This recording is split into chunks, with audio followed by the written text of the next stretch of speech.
इन 9 तरीकों से भगवान की आप साधना कर सकते हैं और सबसे सरल ये तरीका है जो मैं अब आपको बताने जा रही हूँ।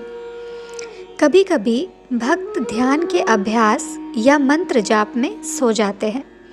ऐसे भक्तों के लिए कीर्तनम पूजा ही एक सक्रिय विधि है जो उन्हें जागृत और जागरूक रख सकती है। इसी प्रकार का जोरदार गायन और नाम जप अन्य ध्यान भंग करने वाली आवाज़ों को भी रोकता है और जो वातावरण को शुद्ध बनाता है। भगवद गीता के 9वें अध्याय श्लोक 14 में भगवान श्री कृष्ण कहते हैं कि नित्य मेरे नाम और महिमा का जाप करते हुए, मेरी प्राप्ति के लिए प्रयास करते हुए और बार बार मुझे प्रणाम करते हुए दृढ़ संकल्प वाले वे भक्त जो ध्यान के माध्यम से मुझसे जुड़े हैं, भक्ति के साथ मेरी पूजा करते हैं। हम सभी जानते हैं कि व्यावहारिक रूप से हमेशा नाम जप करने से भक्ति व्यक्त करना संभव नहीं है। श्रीमद् भागवत भक्ति या नवधा भक्ति के उन रूपों को बताते हैं जिसके नियमित अभ्यास से साधक भगवान के करीब पहुंचता है। इस भक्ति के 9 रूप हैं।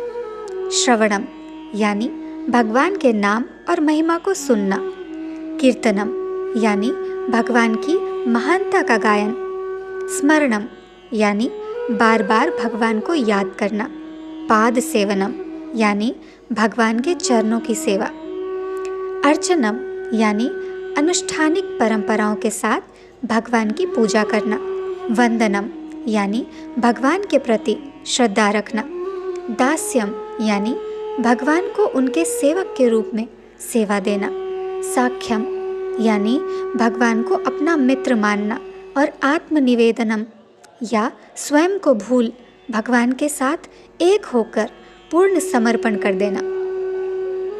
इन सभी रूपों में कीर्तनम भक्ति का एक लोकप्रिय रूप है जिसमें भक्तिपूर्ण उत्साह के साथ भगवान की महिमा को सुनना, जप करना और उन्हें याद करना शामिल है। इरादा मन को ईश्वर पर स्थित करना है। कभी कभी भक्त ध्यान के अभ्यास या मंत्र जाप में सो जाते हैं।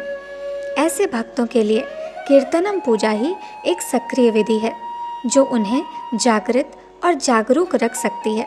इस प्रकार का जोरदार गायन और नाम जप अन्य ध्यान भंग करने वाली आवाज़ों को भी रोकता है।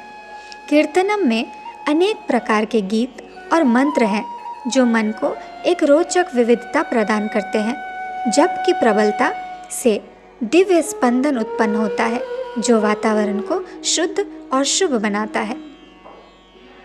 कीर्तनम आमतौर पर बड़े समूहों में किया जाता है, इसलिए इसमें सामूहिक भागीदारी की भी ऊर्जा होती है जो विश्वास को बढ़ाती है। यही कारण है कि भारत में कई महान संतों ने कीर्तनम को ही भक्ति का एक लोकप्रिय रूप माना है।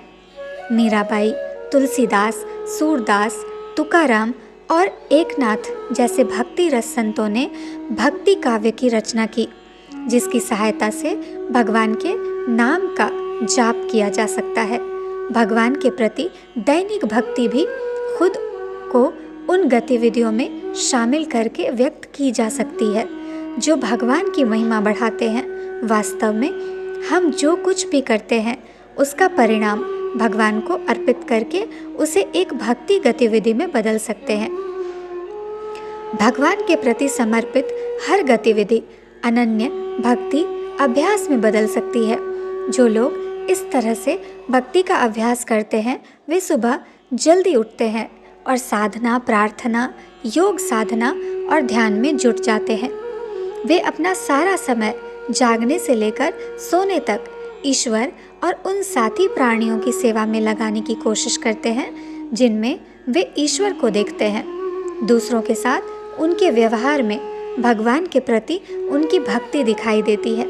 वे सभी प्राणियों के लिए शांतिपूर्ण, दयालु, सहनशील और मैत्रीपूर्ण होते हैं। वे सभी में परमात्मा की उपस्थिति देखते हैं। जाहिर है उन्हें पूजा के लिए अतिरिक्त कर्मकांड करने की ज़रूरत नहीं होती।